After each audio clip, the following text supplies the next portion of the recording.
Hello and welcome to a gameplay for all seasons. On this Hogwarts Legacy video, I want to do something slightly different. Now, I've said it various times in my videos before that we have a great community on this channel, lots of very knowledgeable people about the Wizarding world, and there's always a lot of interesting things that are said in the comments. Now, in this video, I want to go through some of those comments that I found particularly interesting and I think are worth a bit more of a debate. You may well have a view on some of these, so do let me know in the comments. And if you've also got some additional theories, please let us know about those as well. And if you want to be part of this community we have on Hogwarts Legacy on this channel and be part of that conversation, then don't forget to hit subscribe. So let's dive into the first one then. So this comment comes from DJ Plays, and they say, if we can go to the Prefect's bathroom, does that mean we could be nominated for Prefect? Well, that is an interesting idea, isn't it? And one I've thought about before. Is the Prefect's bathroom simply there for you to sneak into? Or does it suggest that you can actually be a Prefect yourself?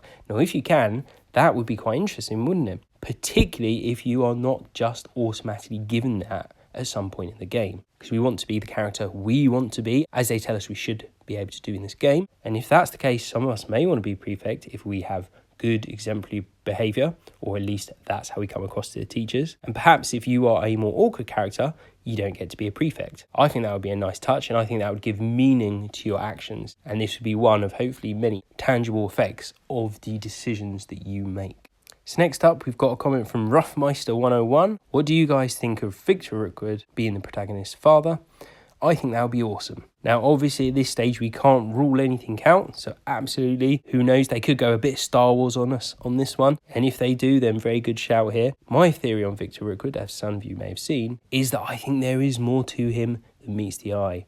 I'm not convinced he is a purely bad character. I think he could be a Snape-type character, i.e. he may only be pretending to be working with the Dark Wizards and the Goblins. Given what we've seen in the past in the Wizarding world, I think it's unlikely that he's going to be pure bad. Now that leads quite nicely into this comment from Jeff Gray. I hope that our choices don't just determine whether our own character is a Dark Wizard, but that those characters also show the nuance of those characters in other factions. Perhaps Ranrock isn't purely evil, but is willing to do whatever it takes to free the goblins and other magical beings. So as he said here, maybe Ranrock isn't as evil as we're seeing, maybe he's just highly motivated, and maybe the place that that's coming from and that motivation isn't evil, but actually maybe he's a nuanced character and thinks he's doing the right thing. Chances are, to me, at least one of those two is not going to be what they seem.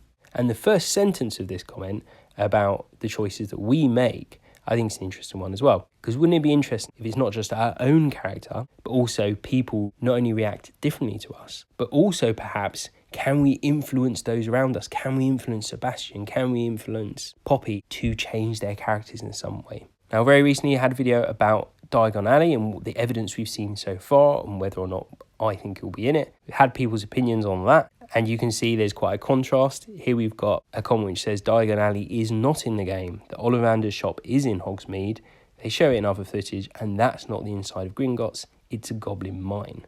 And this is most likely my opinion. There's definitely a few different comments. We've had some people saying that they feel Gringotts will be in the game, and in their mind, by extension, you'll also be able to go to Diagon Alley. And some people think you are going to be able to go to Gringotts, but only in a very small portion of the game, and potentially not go outside that, and also the game might end or start there. Now, the reason I'm showing this comment is because this probably sits most where I currently think, because Ollivander's is definitely in Hogsmeade. We've seen that, it's quite clear. And for the evidence that I discussed in that video, I'm not sure it's necessary for them to spend time in actually coming up with Diagon Alley when you can have all of that in Hogsmeade. And showing one of those alternatives here, we can see that Lone Wolf has said, we do see minecarts going down in a cave. It looks very similar to the ones used in Gringotts. Also, with goblins being a big part of the story, I think it's almost guaranteed that we will visit at least Gringotts. So it very much seems that without more evidence, it's generally unclear to the community whether or not Gringotts and Diagon Alley are going to be in the game. Now, Justin Lafontaine is concerned that if we don't have a release date by about August,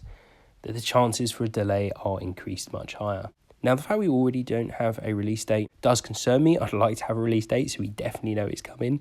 Although how definite is a release date, we've seen that recently with quite a lot of games. But at the moment, obviously, we don't exactly know. We're hoping it's still going to be this year. And obviously, the closer you get to that, the less likely you're going to get it. I mean, it could be, even if it's still releasing this year, we might find out after August. Maybe, perhaps they'll only give us a short window before it's actually released, something like a month. Hopefully we'll be getting a release date soon. Now this comment here talks about a theory that is very much out there. We've covered this a little bit on this channel, which is that Sebastian Sallow's family secret that gets mentioned in the trailer, that the girl who's in the trailer could be his sister and she could be a Maledictus. Now I would say this is very much the leading theory out there on what Sebastian Sallow's family secret is, and in my opinion I think this might be correct, as I know a large part of the internet does. Now here we have an extremely simple comment, but I feel it very much captures my overall feeling towards Hogwarts Legacy. That is, no matter what's happening in the game, what theories we right, what theories we wrong, the main thing is, even less the storyline, is I can't wait to be at Hogwarts, to feel like I go to the school of witchcraft and wizardry. As it said here, just hang out, just have a bit of fun, just walk the halls, go to your common room, talk to other students. Hope you like this video, like if you liked any theories, and I'll see you on the next one.